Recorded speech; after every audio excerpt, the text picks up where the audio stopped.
So it's this team is a chameleon team, man. They're not supposed to be as good as what they're looking right now.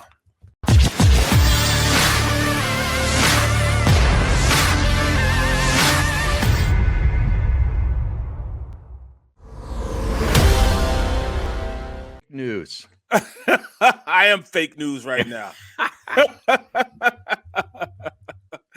Oh man, I just got to hauling ass. Yeah, to get back. Yes. Yeah, Barrett Brooks joining us live. He just got home from Eagles camp, sweating and everything. So, what are you going to tell us that Derek Gunn is going to tweet out in about 36 seconds? That's going to be completely polar opposite. That the Eagles suck. Truly suck. Yeah, and they actually don't.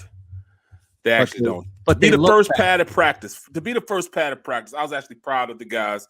They went out there, and Nick Sirianni showed me a little something.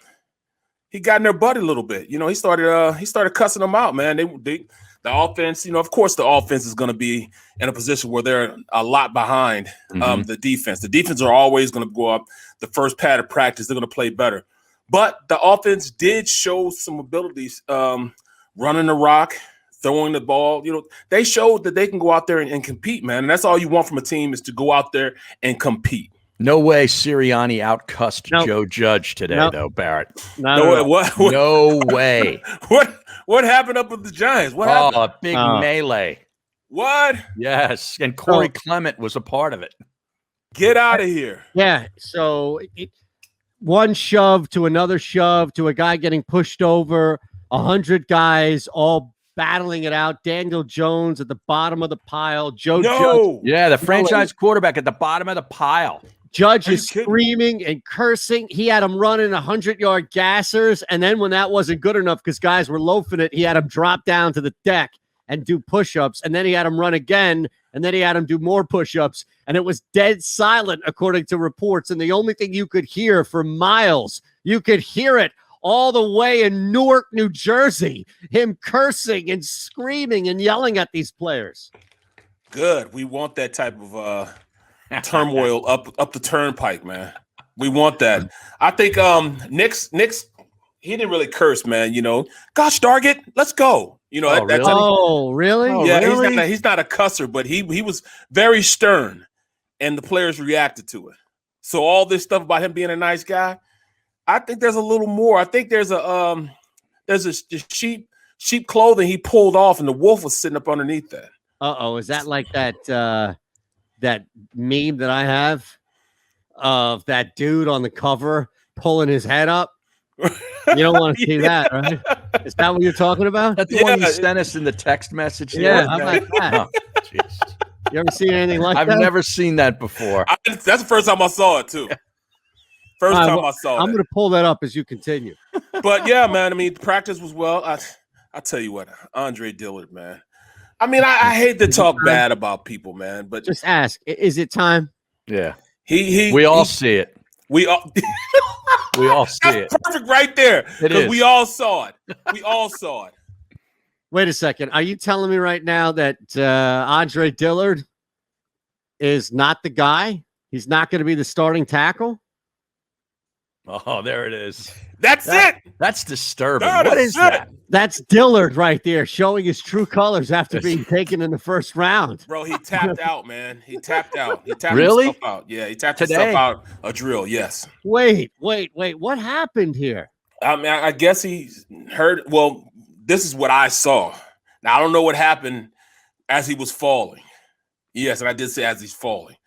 But Sweat, who was having a great camp, bull rushed him. Josh bull rushed him and laid him square on his ass. And I don't know, between him getting pushed and him falling on his ass, and everybody saw it. We all saw it. Mm-hmm. Yeah. The next play, Toth is in at that tackle. Toth? Yes. No, that's not good. No offense to Toth, but I'm that is offensive to Toth, but he's not ready yet. I live a Toth-free lifestyle. There's no knock on him. I'm just saying, I can't do that, man. You said a Toth-free. What? You're on fire right now, man. I'm just saying, that's not a good sign. But Hey, Colts, Dillard and Ertz for 2023 first.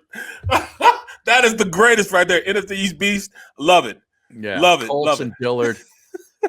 Colts, they don't want any part of that. No. None whatsoever. Well, Yeah. how about this? How Right. about this?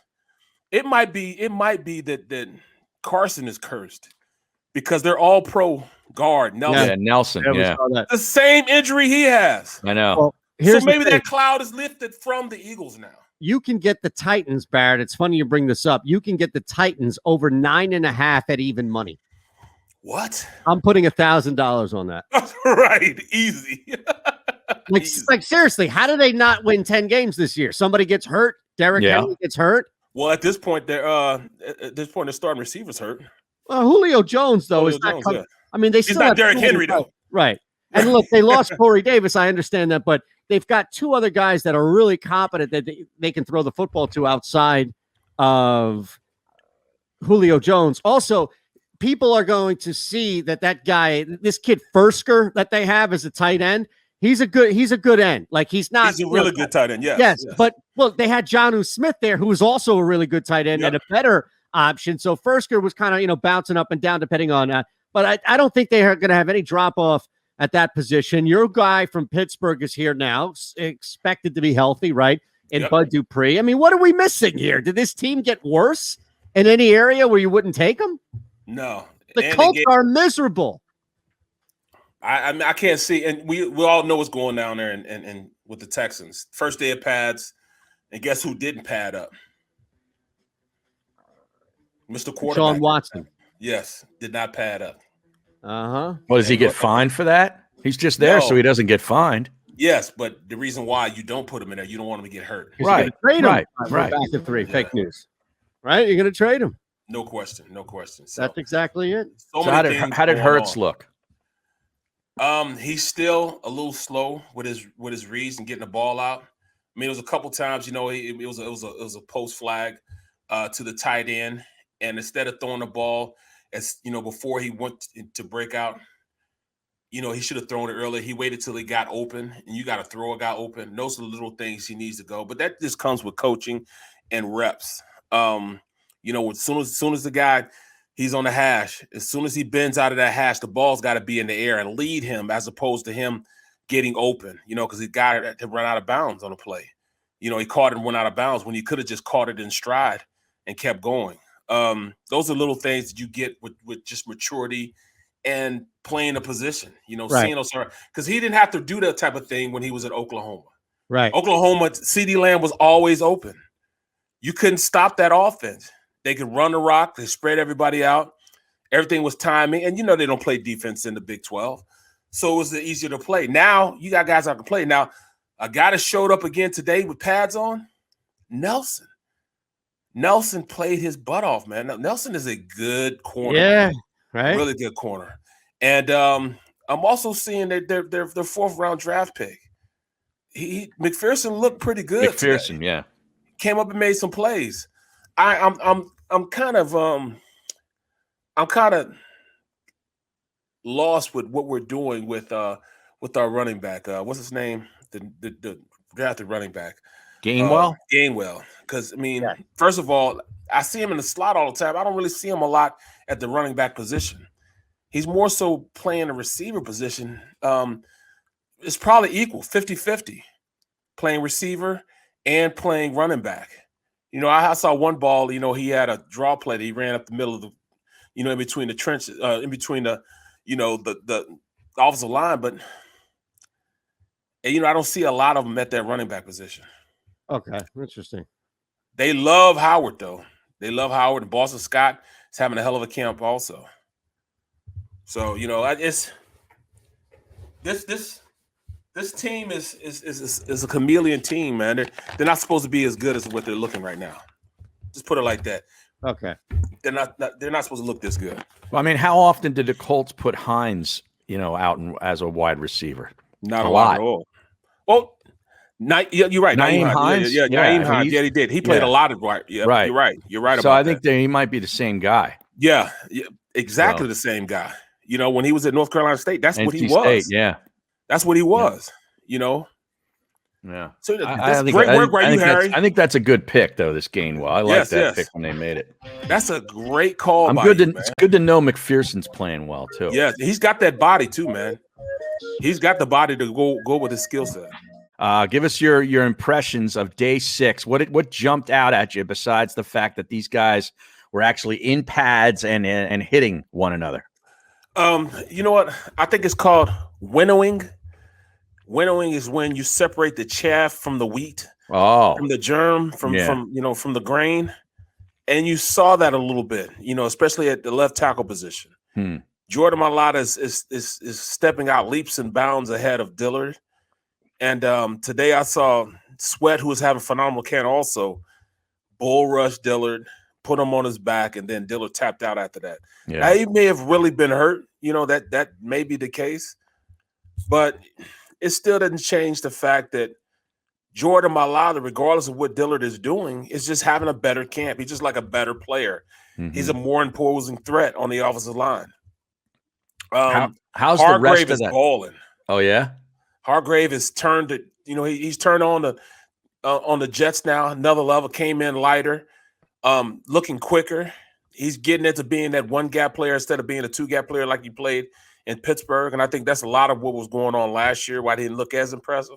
He's really looking impressive now. Good. How'd the rest of the offensive line look, aside from the left tackle position?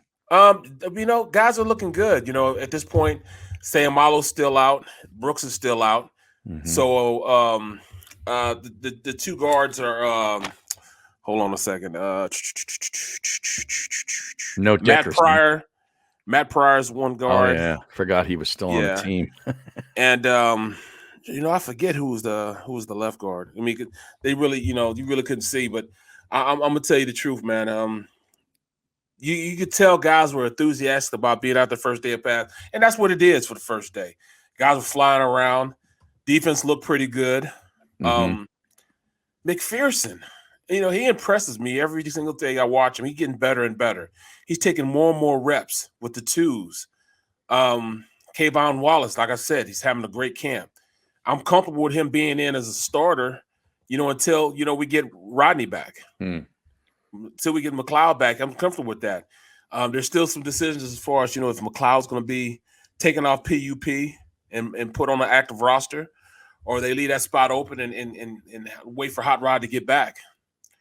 But, at this point, looking at camp, it doesn't look like this is a rookie coaching staff. It doesn't. No, it doesn't. It doesn't look like a rookie coaching staff. It looked like these guys have been together for a long time. Everything's going, every drill is going fast. Getting to the drills are fast. They're coaching these guys up every single chance they can, from the top guy to the bottom guy.